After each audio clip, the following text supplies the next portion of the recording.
ನಮಸ್ಕಾರ. Welcome to Santosh Chandapura YouTube ಚಾನಲ್ಗೆ. ಇವತ್ತಿನ ಈ ಎಪಿಸೋಡ್ನಲ್ಲಿ ನಮಗೆ ನಾವೇ ಕೆಲವೊಂದು ಪ್ರಶ್ನೆಗಳನ್ನು ಕೇಳಿಕೊಳ್ಳೋಣ. ನಿಮಗೆ ತಿಳಿದಿರುವ ಹಾಗೆ ಭಾರತವು ಶ್ರೀಮಂತ ಸಂಸ್ಕೃತಿ, ವೈವಿಧ್ಯಮಯ ಸಂಪ್ರದಾಯಗಳು ಮತ್ತು ಪ್ರಾಚೀನ ನಾಗರಿಕತೆಗೆ ಹೆಸರುವಾಸಿಯಾಗಿದೆ. ಸಾವಿರಾರು ವರ್ಷಗಳಿಂದ ಅಸ್ತಿತ್ವದಲ್ಲಿರುವ ನಾಗರಿಕತೆಯ ಭಾಗವಾಗಿರುವುದಕ್ಕೆ ನಾವು ಹೆಮ್ಮೆ ಪಡಬೇಕು. ಆದರೆ ಇಂದು ನಮಗೆ ನಾವೇ ಕೇಳಿಕೊಳ್ಳಬೇಕಾದ ಪ್ರಶ್ನೆ ಏನೆಂದರೆ, ಆರ್ ವಿ ಟ್ರೂಲಿ ಸಿವಿಲೈಸ್ಡ್ ಎಂದು.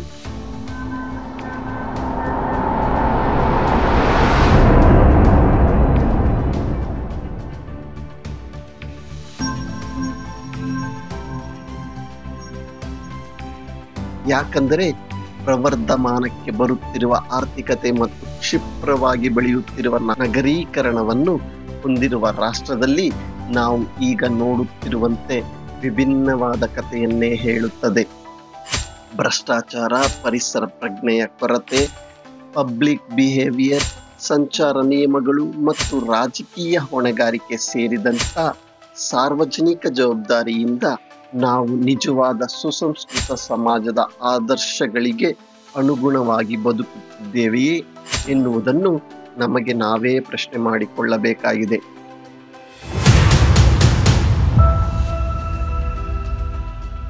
ಭ್ರಷ್ಟಾಚಾರವು ಮೂಲಭೂತವಾಗಿ ಸುಸಂಸ್ಕೃತ ಸಮಾಜದ ಆಧಾರ ಸ್ತಂಭಗಳನ್ನು ಹಾಳು ಮಾಡುತ್ತದೆ ಮತ್ತು ಅಭಿವೃದ್ಧಿಯನ್ನು ತಡೆಯುತ್ತದೆ. ಭಾರತದಲ್ಲಿ ಇದು ವಿಶೇಷವಾಗಿ ಸಾರ್ವಜನಿಕ ಸೇವೆಗಳಲ್ಲಿ ಲಂಚ ಮತ್ತು ಸ್ವಜನ ಪಕ್ಷಪಾತ ಮಿತಿ ಮೀರಿದೆ. ಟ್ರಾನ್ಸ್ಪರೆನ್ಸಿ ಇಂಟರ್ನ್ಯಾಷನಲ್ 2023 ಸೂಚ್ಯಂಕವು ಭ್ರಷ್ಟಾಚಾರದ ಪ್ರಮಾಣದಲ್ಲಿ ಭಾರತವು 100ರಲ್ಲಿ 39ನೇ ಸ್ಥಾನದಲ್ಲಿದೆ.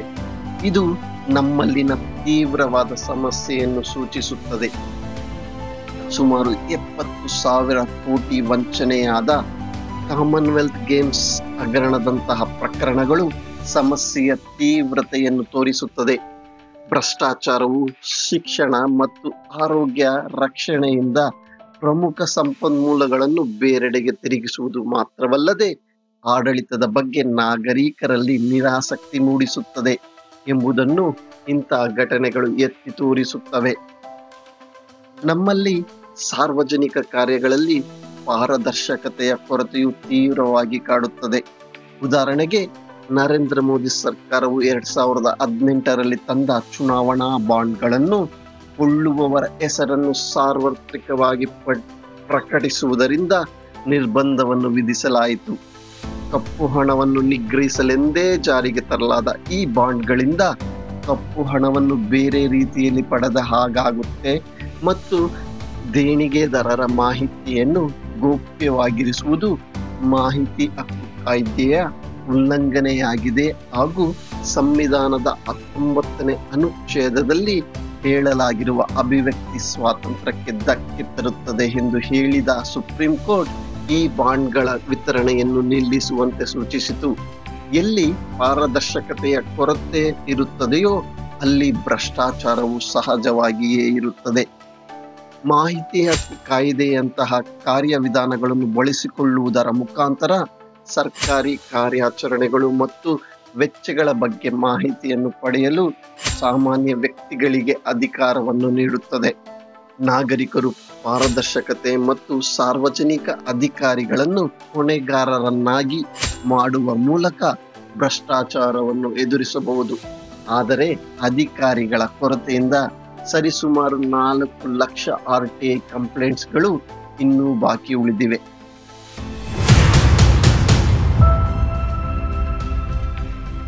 ನಾವು ಭ್ರಷ್ಟಾಚಾರದ ಬಗ್ಗೆ ಮಾತನಾಡುವಾಗ ಸದಾ ರಾಜಕಾರಣಿಗಳನ್ನು, ಸರ್ಕಾರಿ ಅಧಿಕಾರಿಗಳನ್ನು ದೂಷಿಸುತ್ತೇವೆ.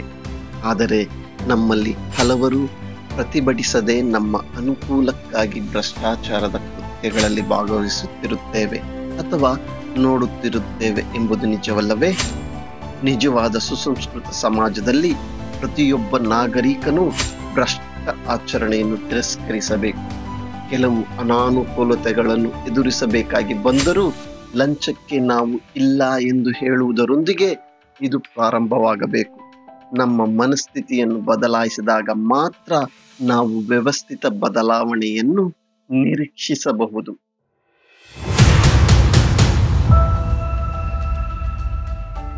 ಭಾರತವು ಜಾಗತಿಕವಾಗಿ ಅತಿ ಹೆಚ್ಚು ರಸ್ತೆ ಅಪಘಾತ ದರವನ್ನು ಹೊಂದಿರುವ ರಾಷ್ಟ್ರವಾಗಿದೆ.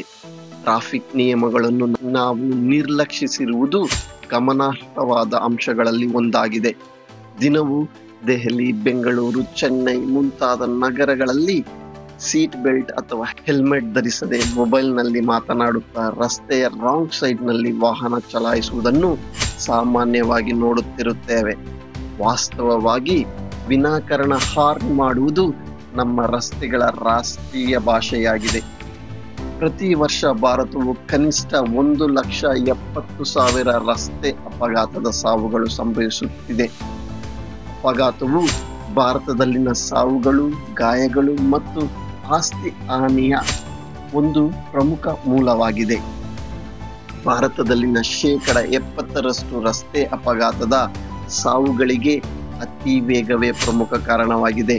ಇದರ ಬಗ್ಗೆ ಯೋಚಿಸಿ. ಪ್ರತಿ ಬಾರಿ ನಾವು ಟ್ರಾಫಿಕ್ ನಿಯಮವನ್ನು ಉಲ್ಲಂಘಿಸಿದರೆ ನಾವು ನಮ್ಮ ಜೀವಕ್ಕೆ ಮಾತ್ರವಲ್ಲದೆ ಇತರರ ಜೀವಕ್ಕೂ ಅಪಾಯವನ್ನುಂಟು ಮಾಡುತ್ತೇವೆ ಎಂದು. ಪ್ರತಿ ವರ್ಷ 1.5 ಲಕ್ಷ ಜನರು ರಸ್ತೆಗಳಲ್ಲಿ ಸಾಯುವ ದೇಶದಲ್ಲಿ ನಾವು ಟ್ರಾಫಿಕ್ ನಿಯಮಗಳನ್ನು ಕೇವಲ ಐಚ್ಛಿಕ ವಿಷಯವಾಗಿ ಅಲ್ಲ, ಜೀವನ ಮತ್ತು ಸಾವಿನ ವಿಷಯವಾಗಿ ನೋಡಲು ಪ್ರಾರಂಭಿಸಬೇಕು.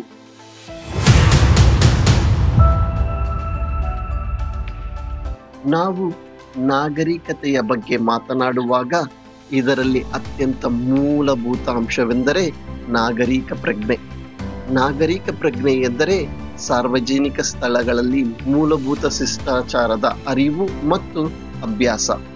ಆದರೆ ನಾವು ಪ್ರಾಮಾಣಿಕವಾಗಿ ಭಾರತೀಯ ಪ್ರಜೆಗಳಾಗಿ ನಾವು ಎಷ್ಟು ಬಾರಿ ನಿಜವಾಗಿಯೂ ನಾಗರಿಕ ಪ್ರಜ್ಞೆಯನ್ನು ಪ್ರದರ್ಶಿಸುತ್ತೇವೆ ಎಂದು. ರಸ್ತೆಗಳಲ್ಲಿ ಉಗುಳುವುದರಿಂದ ಹಿಡಿದು ಸರತಿ ಸಾಲುಗಳನ್ನು ಮುರಿಯುವವರೆಗೆ, ಸಾರ್ವಜನಿಕ ಸ್ಥಳಗಳಲ್ಲಿ ಕಸ ಹಾಕುವುದರಿಂದ ಹಿಡಿದು ನಿರಂತರವಾಗಿ ಹಾರ್ನ್ ಮಾಡುವುದರವರೆಗೆ ನಿಜವಾದ ಸುಸಂಸ್ಕೃತ ಸಮಾಜದಲ್ಲಿ ಸ್ವೀಕಾರಾರ್ಹವಲ್ಲ ಎಂದು ಪರಿಗಣಿಸಬಹುದಾದ ನಡವಳಿಕೆಗಳನ್ನು ನಾವು ಸಾಮಾನ್ಯಗೊಳಿಸಿದ್ದೇವೆ. ಸಾರ್ವಜನಿಕ ನಡವಳಿಕೆಯು ನಮ್ಮ ಸಾಮೂಹಿಕ ಮನಸ್ಥಿತಿಯ ಕೈಗನ್ನಡಿಯಾಗಿದೆ. ನಮ್ಮಲ್ಲಿ ಜನರು ಬೀದಿಗಳಲ್ಲಿ ಪಾನ್ ಉಗುಳುವುದು, ಸಾರ್ವಜನಿಕ ಸ್ಥಳಗಳಲ್ಲಿ ಕಸ ಹಾಕುವುದು, ಮೂತ್ರ ವಿಸರ್ಜಿಸುವುದು ತಮ್ಮ ಜನ್ಮಸಿದ್ಧ ಹಕ್ಕು ಎಂದು ಭಾವಿಸದಂತೆ ಕಾಣುತ್ತದೆ.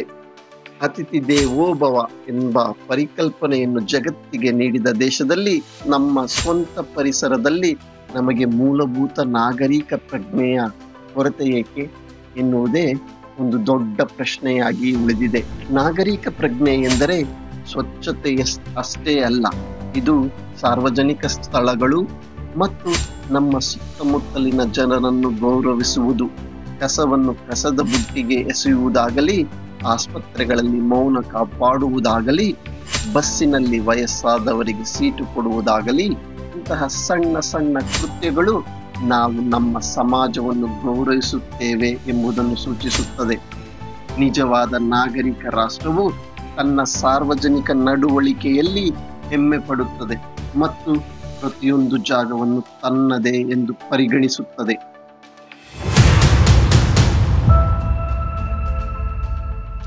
$1.4 ಬಿಲಿಯನ್ ಜನರನ್ನು ಹೊಂದಿರುವ ಭಾರತವು ಅಗಾಧವಾದ ಪರಿಸರ ಸವಾಲುಗಳನ್ನು ಎದುರಿಸುತ್ತಿದೆ. ದೆಹಲಿಯ ಯಮುನಾ ನದಿ ಮತ್ತು ವಾರಣಾಸಿಯ ಗಂಗಾ ನದಿ ವಿಶ್ವದ ಅತ್ಯಂತ ಕಲುಷಿತ ಜಲಮೂಲಗಳಲ್ಲಿ ಒಂದಾಗಿದೆ. ಸ್ವಚ್ಛ ಭಾರತ ಅಭಿಯಾನದಂತಹ ಸರ್ಕಾರದ ಉಪಕ್ರಮಗಳ ಹೊರತಾಗಿಯೂ ಇನ್ನೂ ನಮ್ಮ ಬೀದಿಗಳು ಕಸದ ರಾಶಿಯಿಂದ ತುಂಬಿದೆ.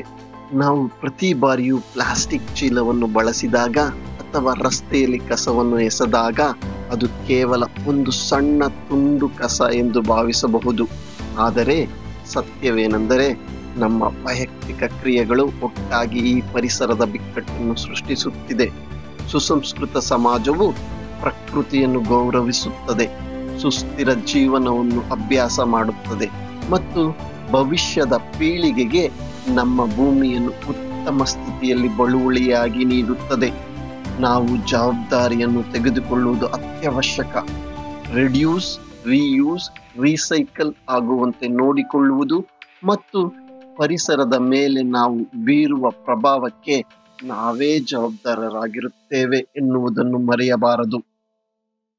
ಮಾನವ ಚಟುವಟಿಕೆಗಳಿಂದ ಪಶ್ಚಿಮ ಘಟ್ಟಗಳು ಕಳೆದ ಕೆಲವು ದಶಕಗಳಲ್ಲಿ 20% ಹೆಚ್ಚು ಅರಣ್ಯವನ್ನು ಕಳೆದುಕೊಂಡಿದೆ.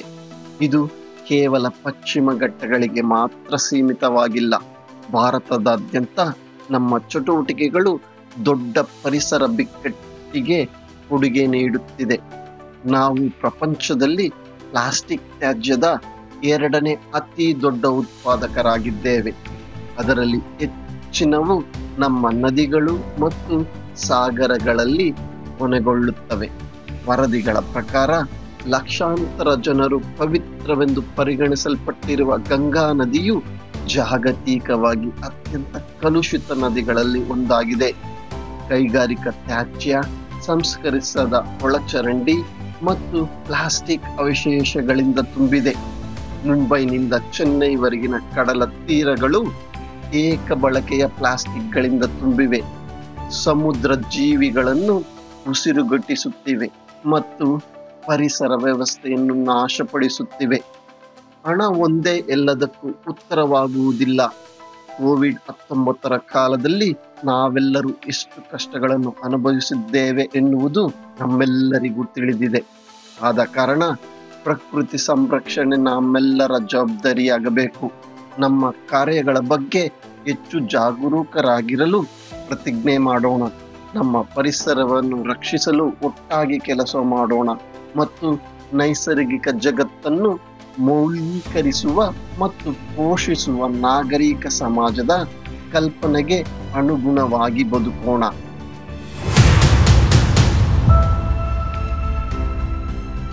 $900 ದಶಲಕ್ಷಕ್ಕೂ ಹೆಚ್ಚು ಅರ್ಹ ಮತದಾರರನ್ನು ಹೊಂದಿರುವ ಭಾರತವು ವಿಶ್ವದ ಅತಿ ದೊಡ್ಡ ಪ್ರಜಾಪ್ರಭುತ್ವವಾಗಿದೆ. ಆದರೂ ಚುನಾವಣೆಗಳಲ್ಲಿ ಮತದಾನವು ಸಾಮಾನ್ಯವಾಗಿ ನಿರೀಕ್ಷೆಗಿಂತ ಕಡಿಮೆ ಇರುತ್ತದೆ. ನಮ್ಮಲ್ಲಿ ಅನೇಕರು ತಮ್ಮ ನಾಯಕರನ್ನು ನೀತಿಗಳು ಅಥವಾ ಕಾರ್ಯಕ್ಷಮತೆಗಿಂತ ಹೆಚ್ಚಾಗಿ ಜಾತಿ, ಧರ್ಮ ಅಥವಾ ಜನಪ್ರಿಯ ಭರವಸೆಗಳ ಆಧಾರದ ಮೇಲೆ ಆಯ್ಕೆ ಮಾಡುತ್ತೇವೆ. ಅಭಿವೃದ್ಧಿ, ಆರೋಗ್ಯ ಮತ್ತು ಶಿಕ್ಷಣದಂತಹ ನೈಜ ಸಮಸ್ಯೆಗಳನ್ನು ನಿರ್ಲಕ್ಷಿಸಿ ಉಚಿತ ಅಥವಾ ವಾಕ್ಚಾತುರ್ಯದಿಂದ ಜನರನ್ನು ಮರಳು ಮಾಡುವವರನ್ನು ಆಯ್ಕೆ ಮಾಡುತ್ತಿದ್ದೇವೆ. ಪ್ರಜಾಪ್ರಭುತ್ವವು ಕೇವಲ ನಮ್ಮ ಹಕ್ಕು ಮಾತ್ರವಲ್ಲ, ಅದು ನಮ್ಮ ಜವಾಬ್ದಾರಿಯಾಗಿದೆ. ನಮ್ಮ ಮತವು ನಮ್ಮ ಧ್ವನಿಯಾಗಿದ್ದು ಪ್ರತಿ ಮತವು ಮುಖ್ಯವಾಗಿದೆ. ನಿಜವಾದ ಸುಸಂಸ್ಕೃತ ಸಮಾಜದಲ್ಲಿ ನಾಗರಿಕರು ಪ್ರಜಾಸತ್ತಾತ್ಮಕ ಪ್ರಕ್ರಿಯೆಯಲ್ಲಿ ತಿಳುವಳಿಕೆ ಮತ್ತು ಸಕ್ರಿಯವಾಗಿ ಪಾಲ್ಗೊಳ್ಳಬೇಕು. ನಾವು ನಮ್ಮ ನಾಯಕರಿಂದ ಹೊಣೆಗಾರಿಕೆಯನ್ನು ಕೇಳಬೇಕು, ಅವರ ಕ್ರಮಗಳನ್ನು ಪ್ರಶ್ನಿಸಬೇಕು. ಯಾವ ನಾಯಕನನ್ನು ಅಂಧಾನುಕರಣೆಯಾಗಿ ಹಿಂಬಾಲಿಸಬಾರದು ಮತ್ತು ಮತಪೆಟ್ಟಿಗೆಯಲ್ಲಿ ತಿಳುವಳಿಕೆಯುಳ್ಳ ನಿರ್ಧಾರಗಳನ್ನು ತೆಗೆದುಕೊಳ್ಳಬೇಕು. ರಾಜಕೀಯ ಜವಾಬ್ದಾರಿ ಎಂದರೆ ಕೇವಲ ಮತದಾನವಲ್ಲ, ಇದು ಪ್ರತಿದಿನ ನಮ್ಮ ಜೀವನದ ಮೇಲೆ ಪರಿಣಾಮ ಬೀರುವ ಸಮಸ್ಯೆಗಳೊಂದಿಗೆ ತೊಡಗಿಸಿಕೊಂಡಿರುತ್ತದೆ ಎನ್ನುವುದನ್ನು ಮರೆಯಬಾರದು. ನಮ್ಮ ಮತಗಳನ್ನು ಜಾತಿ, ಧರ್ಮ, ಹಣ, ಹೆಂಡ ಮತ್ತು ಆಮಿಷಗಳಿಗೆ ಮಾರಿಕೊಳ್ಳಬಾರದು. ಹಾಗಾದರೆ ನಾವು ಭಾರತೀಯ ಪ್ರಜೆಗಳಾಗಿ ನಿಜವಾಗಿಯೂ ಸುಸಂಸ್ಕೃತರೇ? ನಾಗರಿಕತೆಯು ಕೇವಲ ಪ್ರಾಚೀನ ಪರಂಪರೆ ಅಥವಾ ಆಧುನಿಕ ಮೂಲ ಸೌಕರ್ಯವಲ್ಲ. ಇದು ನಮ್ಮ ದೈನಂದಿನ ನಡವಳಿಕೆ, ಕಾನೂನುಗಳಿಗೆ ನಮ್ಮ ಗೌರವ, ಪರಿಸರದ ಬಗ್ಗೆ ನಮ್ಮ ಕಾಳಜಿ ಮತ್ತು ನಮ್ಮನ್ನು ರಾಜಕೀಯವಾಗಿ ತೊಡಗಿಸಿಕೊಳ್ಳುವಿಕೆಯನ್ನು ಒಳಗೊಂಡಿದೆ. ನಾವು ಬದಲಾವಣೆಯನ್ನು ಕಾಣಬೇಕಾದರೆ ಅದು ನಮ್ಮಿಂದಲೇ ಪ್ರಾರಂಭವಾಗಬೇಕು. ಪ್ರತಿ ಬಾರಿ ನಾವು ನಿಯಮಗಳನ್ನು ಅನುಸರಿಸುವಾಗ ಅಥವಾ ಜವಾಬ್ದಾರಿಯುತವಾಗಿ ಮತವನ್ನು ಚಲಾಯಿಸಲು ಆಯ್ಕೆ ಮಾಡಿದಾಗ ನಾವು ನಿಜವಾದ ಸುಸಂಸ್ಕೃತ ಸಮಾಜವಾಗಲು ಒಂದು ಹೆಜ್ಜೆ ಮುಂದೆ ಇಡುತ್ತಿದ್ದೇವೆ ಎಂದು ಅರ್ಥ. ಕೇವಲ ವ್ಯಕ್ತಿಗಳಾಗಿ ಮಾತ್ರವಲ್ಲದೆ ಈ ಮಹಾನ್ ರಾಷ್ಟ್ರದ ಪ್ರಜೆಗಳಾಗಿ ನಮ್ಮ ಕಾರ್ಯಗಳನ್ನು ಜವಾಬ್ದಾರಿಯಿಂದ ತೆಗೆದುಕೊಳ್ಳೋಣ. ಏಕೆಂದರೆ ಭಾರತದ ಪ್ರಗತಿಯು ನಿಮ್ಮೆಲ್ಲರ ಮೇಲೆ ಅವಲಂಬಿತವಾಗಿದೆ. ಅದಕ್ಕಾಗಿ ಜವಾಬ್ದಾರಿಯುತ ನಾಗರಿಕರಾಗಿ ವರ್ತಿಸೋಣ.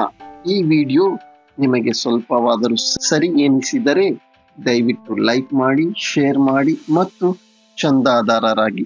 ಕೆಳಗೆ ಕಮೆಂಟ್ಗಳಲ್ಲಿ ತಮ್ಮ ಅನಿಸಿಕೆಗಳನ್ನು ತಿಳಿಸಿ. ನಿಜವಾದ ಸುಸಂಸ್ಕೃತ ಸಮಾಜವಾಗಲು ನಾವು ಏನನ್ನು ಬದಲಾಯಿಸಬೇಕು ಎಂಬುದನ್ನು ಯೋಚಿಸೋಣ. Thank you so much.